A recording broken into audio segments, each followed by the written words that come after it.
আর মাত্র কয়েক মাস পরই শুরু হতে যাচ্ছে ফুটবল বিশ্বের সবচেয়ে বড় মঞ্চ। প্রশ্ন একটাই, শিরোপা ধরে রাখতে পারবে তো আর্জেন্টিনা, নাকি ২০২২ ছিল শুধু এক স্বপ্নের অধ্যায়?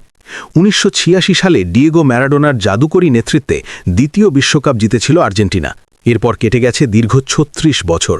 অবশেষে ২০২২ সালে লিওনেল মেসি সেই অপেক্ষার অবসান ঘটান, কাতারের মাটিতে তুলে নেন দেশের তৃতীয় বিশ্বকাপ। ইতিহাস পূর্ণ হয়, কিংবদন্তি সম্পূর্ণ হয়।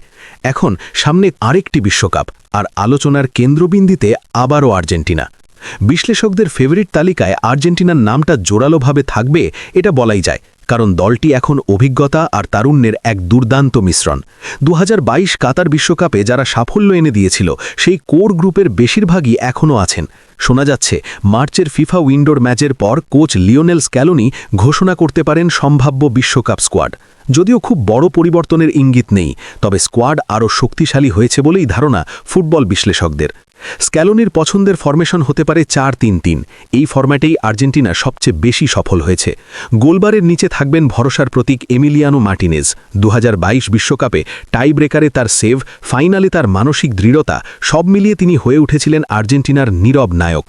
এখনও বিশ্বের অন্যতম সেরা গোলরক্ষক হিসেবে বিবেচিত তিনি। বড় ম্যাচে নিজেকে প্রমাণ করার ক্ষমতা রয়েছে তার, আর সেই কারণেই ২০২৬-এও তার ওপরই আস্থা রাখবেন স্ক্যালোনি। ডিফেন্স লাইনে রাইট ব্যাকে দেখা যাবে নাহুয়েল মোলিনাকে। আক্রমণ আর রক্ষণ দুই দিকেই সমান কার্যকর তিনি। সেন্টার ব্যাকে থাকবেন দৃঢ়চেতা ক্রিস্টিয়ান রমেরো আর লড়াকু লিসান্দ্রো মার্টিনেজ। রমেরোর আগ্রাসী ট্যাকলিং আর লিসান্দ্রোর নিখুঁত পজিশনিং আর্জেন্টিনার রক্ষণকে করে তুলবে দুর্ভেদ্য।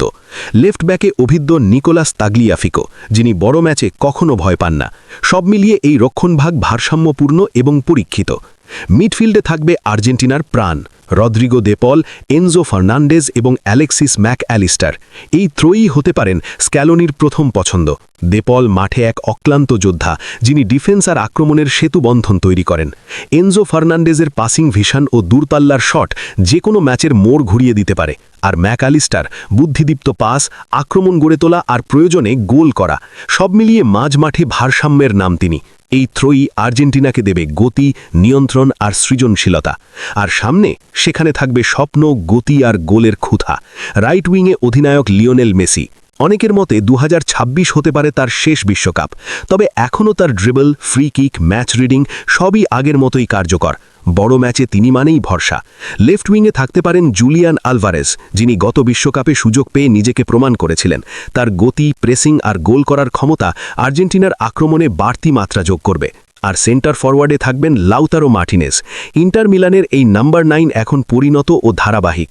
বক্সের ভিতরে সুযোগ পেলেই গোল, এটাই তার বিশেষত্ব।